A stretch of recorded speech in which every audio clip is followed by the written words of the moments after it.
फार कमावून गमावण्यापेक्षा मोजके कमावून जतन करणे महत्त्वाचे असते, मग तो पैसा असो की माणूस.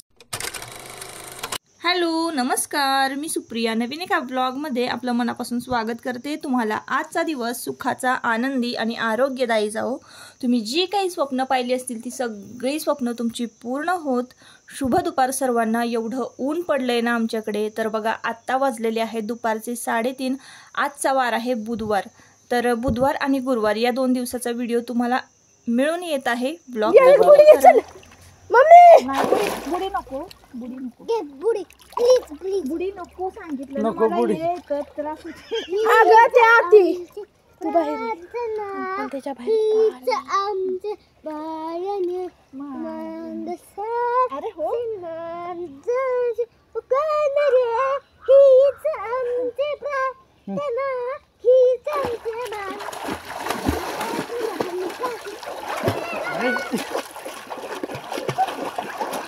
तर ताईंनो, आज ना आता आजपासून सुरुवात करणार आहे मी स्विमिंग शिकायला. तर तुमच्या दादांनी मला सांगितलं की ड्रायव्हिंग नाही आली तरीही चालेल, तर पोहणं तर आलंच पाहिजे, कारण कोणावर कशी वेळ येईल हे काही सांगता येत नाही. आणि कधीही स्विमिंग आलेलं कधीही चांगलं आहे. आपण पाण्याच्या ठिकाणी राहतो आणि इतर कुठंही आपण जर गेलो, कुठं अडकलो तर स्विमिंग ही आलीच पाहिजे. त्यामुळं मग मला मागच्या वर्षीपासूनच स्विमिंग ते शिकवतायत. पण कसं असतं ना, एक ठराविक वय असतं प्रत्येक गोष्ट शिकण्याचं, आणि ते वय निघून गेलं ना की मग ती गोष्ट शिकणं खूप अवघड होतं. तर स्विमिंग किंवा इतर जे काही आपण शिकतो ॲक्टिव्हिटी, तर त्या ना बालपणापासून जर शिकल्या तर त्या जरा सोप्या पडतात, आणि मोठं झाल्यावर मग जरा भीती वाटायला लागते. तर त्यामुळं ना ते शिकणं अवघड जातं. तर तुमच्या दादांनी आता मला शिकवायला सुरुवात केलेली आहे. बघा मित्रांनो, बघा बबल कसं निघते, असं निघते बबल मित्रांनो. सावधान भेटलं. चला बघा आय लव्ह यू. ऐक ना, तू तिथं बस ना, मग मला नाही शिकता येत नाही. बस दादा बरोबर प्लीज प्लीज. मग लय चांगला शिरा करेल. मी काय खाणार नाही. बिस्किटचा पुडा करेल. बाजूला बस. बिस्किटचा पुडा पण खाणार नाही. एका बाजूला बस. मी बी खाणार, मी बी खाणार.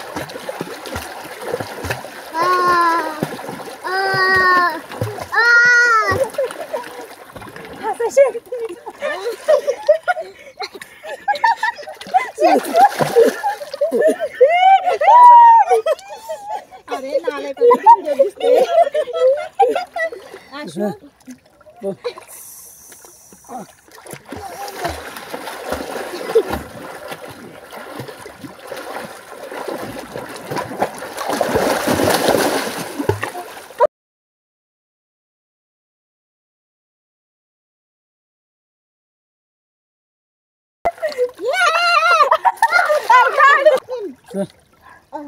मधुमध नाही मम्मीला, मधुमध मला तर बाबा तिकडे घेऊन पावा शिकवायचा.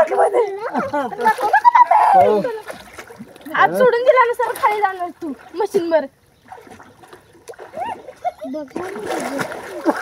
पाहू नाही तर पुढची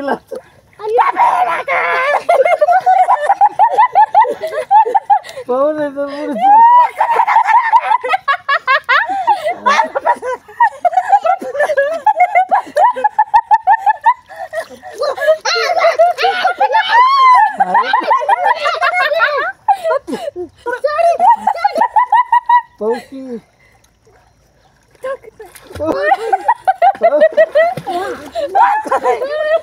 तर ताईंनो, मला त्या बाजूला पोहताना का भीती वाटते ते तुम्हाला सांगते. तर तिकडच्या बाजूला ना 7 फुटापेक्षा खोल आहे, आणि दगडी वगैरे काहीच नाही. इथं जिथं मी पोहते ना तिथे निदान थोडंसं म्हणजे पाण्याचा जो प्रवाह आहे तो कमी आहे, आणि निदान म्हणजे ना धरून वगैरे पोहता येऊ शकतं. किंवा जर वाटलं काय की आपण दमलेलो आहोत तर एका बाजूला उभं तरी राहता येतं. तिकडं पाण्याचा प्रवाह खूप जास्त आहे आणि 7 फुटापेक्षा खोल आहे. जिथं आम्ही होतो ना तिथं थोडीफार दगडी तरी होती, जिथं धुणं वगैरे धुतात बायका तिथं.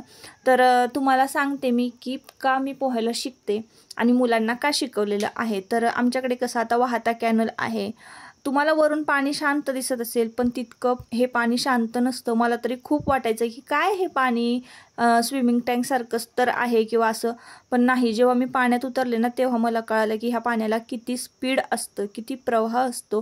तर त्याच्यामुळं ना इथं बऱ्याचशा घटनासुद्धा घडलेल्या आहेत. म्हणजे मुलं पाण्यात पडून त्यांचा मृत्यूसुद्धा झालेला आहे. तर एक मला तर वाटतं 5 ते 6 महिनेच झाले असतील. तर मुलगा आणि वडील असंच काहीतरी गाडी वगैरे धुवत होते कॅनलला, आणि मुलगा म्हणजे असा मग त्यांचा काही असं एक वस्तू पाण्यात पडली आणि तो घ्यायला गेला, आणि घ्यायला गेला त्याच्याबरोबर मग त्याचा पाय घसरला आणि तो गेलाच कॅनलमध्ये. त्याला पोहता येत नव्हतं तर, आणि वडिलांना पोहता येत नसल्यामुळं वडील पण मग त्याला वाचवू शकले नाही, तर मग त्या मुलाचा मृत्यूच झाला तिथं. तर अशा घटना बऱ्याचशा घडलेल्या आहेत. त्यामुळे ना प्रत्येक कला जी आहे ना ती मुलांना आलीच पाहिजे. मग ती ड्रायव्हिंग असू दे, स्विमिंग असू दे, परत आर्चरीज मध्ये मी बऱ्याचशा कुठलीही गोष्ट आमच्याकडे आली आणि ती जर चांगली असेल ना तर ती मी मुलांना शिकवते. जसं मागच्या उन्हाळ्यामध्ये बघा, मी त्यांना स्विमिंग तर शिकवलंच. आयुषला मला येत नव्हतं, पण मी त्याला शिकवलं. त्यानंतर तो इकडं पोवायला यायला लागला कॅनलला, आणि आता देवांशला सुद्धा शिकवणार आहे. आता थोड्या दिवसांनी मी आयुषला 2 व्हीलर चालवायला शिकवणार आहे, ड्रायव्हिंग शिकवणार आहे. तर भलेही त्याचं वय असो नसो, त्याच्या आधी कसं असतं, एक ठराविक वयात मुलांना शिकवलं ना की ते पटकन शिकतात.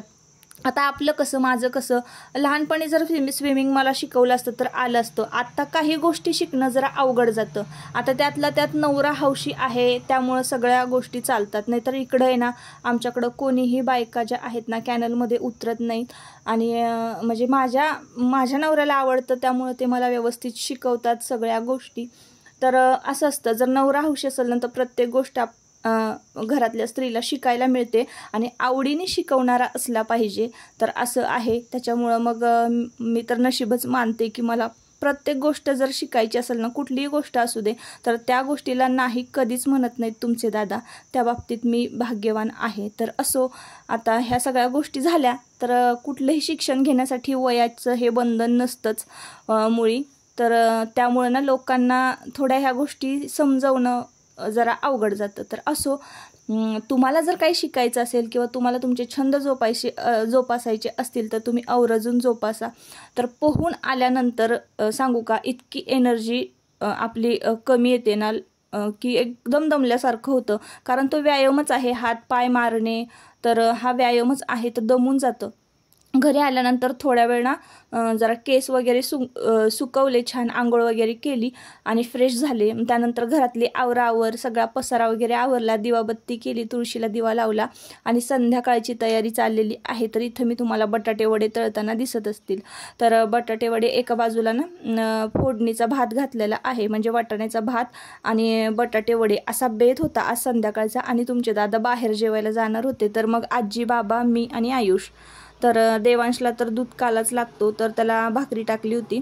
तर त्याच्यामुळं म्हटलं मग चौघांना करायचं तरी काय, आणि उन्हाळ्यात जेवण जात नाही. तर मग मस्तपैकी आज वडापावचा बेत होता आणि मस्तपैकी मसाले भात. तर वडापाव आता गरम गरम तळून घेतलेले आहेत. आत्ता बघा हे 9चं टायमिंग असावं.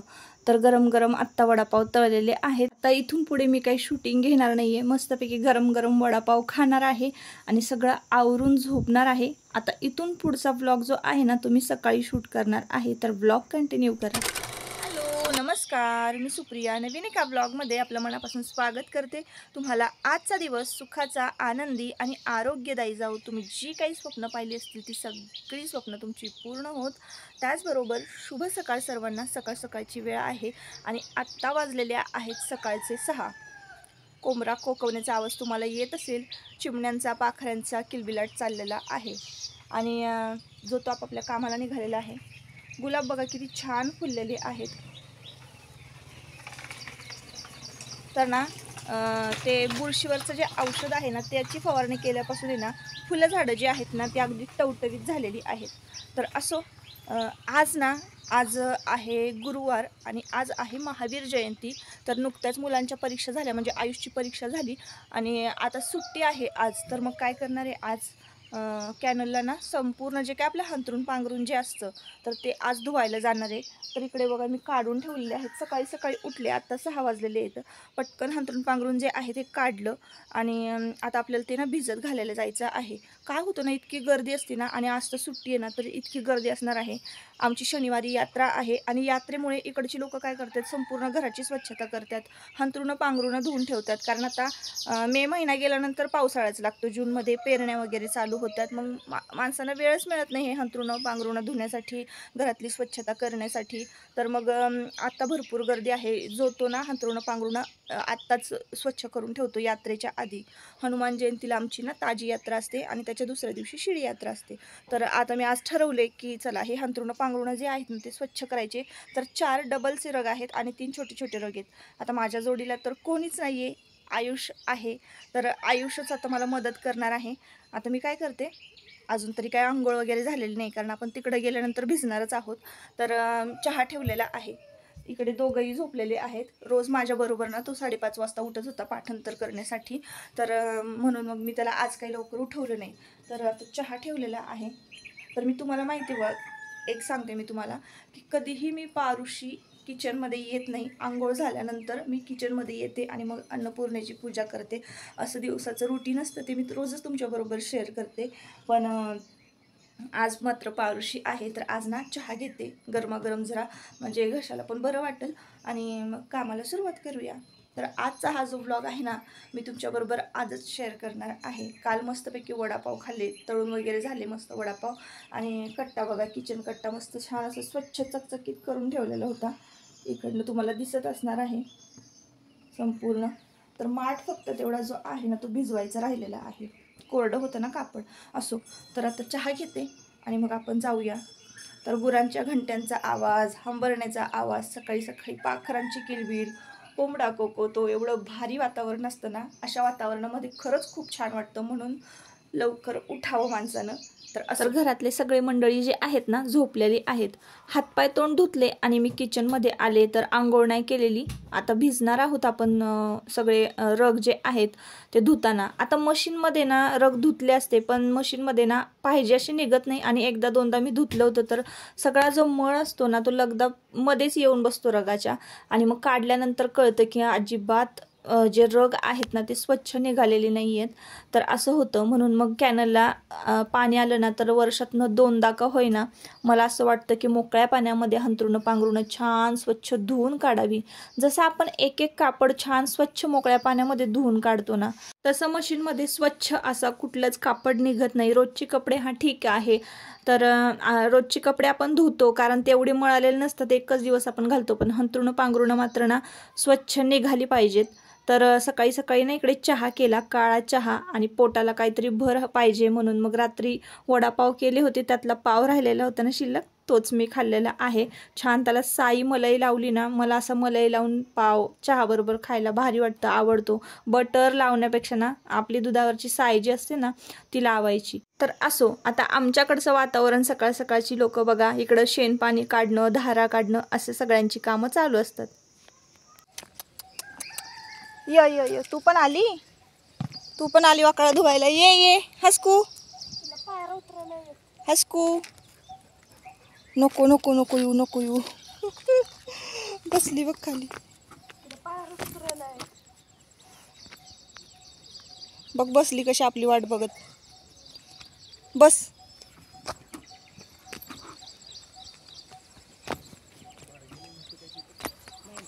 हसकू, बस बस बस.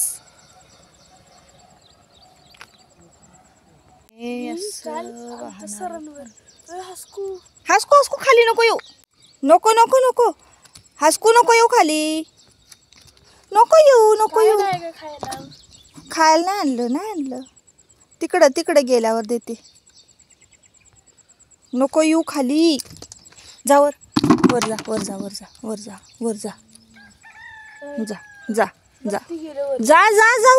नको पाणी प्यायचंय का? थांब, पाणी प्यायचंय तिला पावायचंय.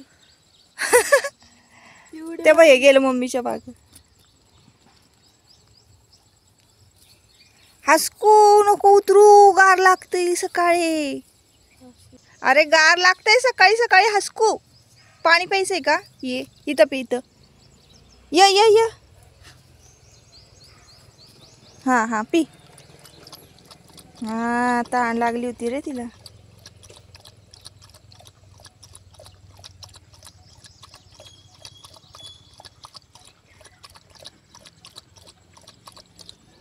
पे पे पे पी अजून पी अजून अजून पी अजून पे पे पे अजून पे. तेव्हा हे आलं इकडनं. इकडनं गेलं आणि इकडनं आलं. ये पाणी प्यायचंय. य य य य य पे पे पे. ए काय सकाळी सकाळी काय राऊंड चालू झालं का इकडनं तिकडं. ते बघा ते तिकडनं जाते उतरते का काय काय माहिती. आलं परत. हा ये ये ये. हे दगड काढ तोंडातला. पे पे पे पे पे की पे. बरं जा कायचं झालं.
तर मी ब्लँकेट धुण्यासाठी ना नेहमी लिक्विडचा वापर करते, पण लिक्विड घरीच राहिलं आणि पावडरची भरणी आली. लिक्विड घ्यायचं विसरलेच मी. तर म्हटलं चला आता पावडर पण छान, पावडरचा पण फेस होतो, तर पावडर आधी पाण्यात विरघळून घेऊया. तर छान हलवून घेतलेली आहे, पटकन विरघळते. मी व्हील पावडर वापरते नेहमीच, तर ती जरा स्ट्रॉंग आहे, कपडे लवकर निघतात आणि खूप वर्षापासून मी वापरते आहे. तर त्यामुळे ना ब्लँकेट्स मी त्यातच छान भिजत घालणार आहे. आता लगेच नाही धुवायच्या, आपल्याला 1-1.5 तासभर आहे ना छान भिजत घालायच्या आहेत. जरा त्यातला जो काही मळ आहे तर तो सगळा ढिला होऊ द्यायचा. मग नंतर त्याला आपल्याला दणादण आपटायचं आहे. तर असं केल्यानं काय होतं ना, ब्लँकेट्स पटकन स्वच्छ होतात आणि ब्लँकेटला ब्रश वगैरे अजिबात लावायचं नाही, कारण ब्लँकेट आधीच खूप सॉफ्ट असतात आणि ब्रश लावला ना की मग सगळे त्याचे धागे दोरे निघणार, मग ते टिकायला त्याची लाईफ जी आहे ना तर ती कमी होते. त्याच्यामुळं मग म्हटलं चला ह्याला ब्रश वगैरे काय लावायचं नाही, दणादण आपटायचं आणि हाताने घासायचं ठरवलेलं आहे.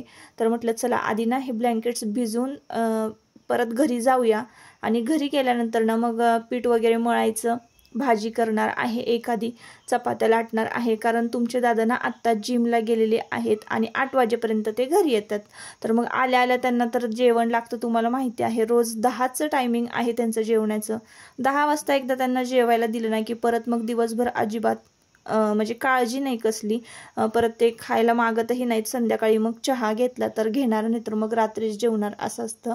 त्याच्यामुळं मग घरी आले आणि बघा चपात्या लाटलेल्या आहेत. तर एक 10-12 चपात्या लाटल्या, गरम आहे चपाती. थोडंसं थंड झालं की डब्यामध्ये भरून ठेवणार आहे. आणि कोबीची भाजी केलेली आहे, तर कोबीची भाजी त्यांना आवडते. तर इकडे बघा छान जिरं, हिंग, हळद, मीठ हे घालून कोबीची भाजी केलेली आहे. तर सकाळी सकाळी ना वारं खूप सुटतं, थंडगार, त्यामुळं ना हे दार बंद केलेलं असतं गॅलरीचं. तर गरमागरम अशी कोबीची भाजी आत्ताच जस्ट शिजलेली आहे. आता त्यावर झाकण ठेवून देणार आहे. आता स्वयंपाक म्हणजे भाजी चपाती जरी झाली ना तरी बास असतं. रात्रीचा जो फोडणीचा भात आहे वाटाण्याचा तर तो आहे शिल्लक थोडासा. तर त्यांचं जेवण जे आहे ना तर ते होणार आहे तेवढ्यातच. आत्ता वाजलेले आहेत 8 8:15चं हे टायमिंग असावं. सकाळी 6 वाजता तुमचे दादा जिमला जातात आणि 8 वाजेपर्यंत घरी येतात. तर 8:15 वाजलेले होते आणि इकडं ना बऱ्यापैकी म्हणजे सूर्योदय झालेला होता, ऊन आलेलं होतं. तर एवढं हे सकाळचं ऊन जे आहे ना तेवढं लागत नाही. तर या वातावरणामध्ये ना कामं जी आहेत ना मेहनतीची ती अगदी पटापट होतात.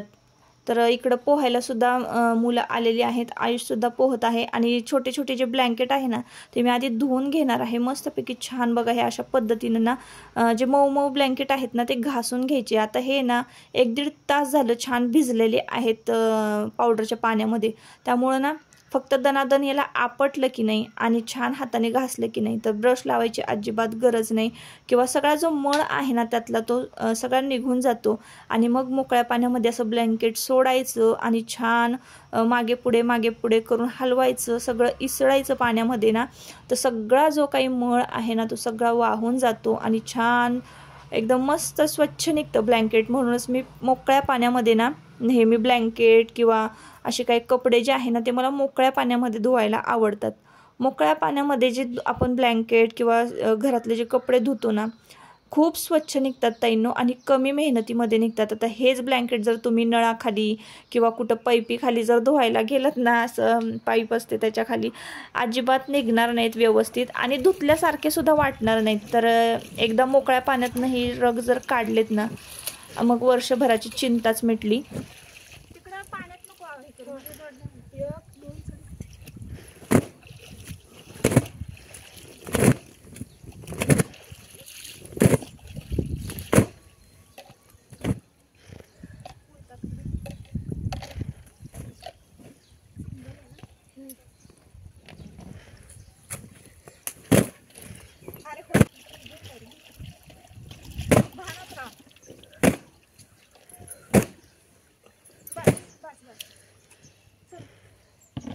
तुम्ही जेव्हा ब्लँकेट रग असं गोदड्या वगैरे धुताना तेव्हा तुमच्याबरोबर एक जण असलंच पाहिजे.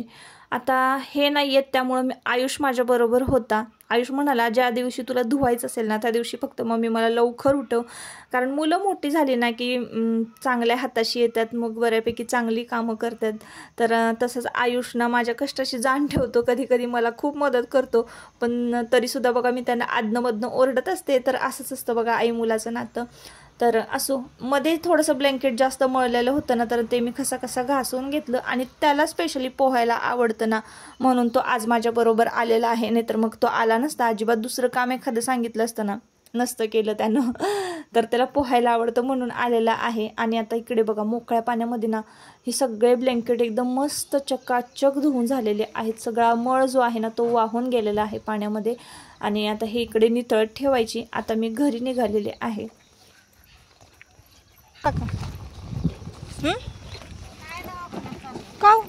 बरंच वाटत नाही सारखं कणकणी तुम्हाला हो काय होते हात पाय कामाने होत असं लावू कामानेच होतंय. पण ते अशक्तपणा जास्त जाणायला लागलं ना ते रिक्षा येते म्हणून बसलं चालवा नाही. पण मला हो ना म्हटलं उन्हाचं कुठं चालत नाही. रक्त बिक्त कमी आहे का बघा? काय माहित आता काय रक्तच कमी असं. सूज पण येते का?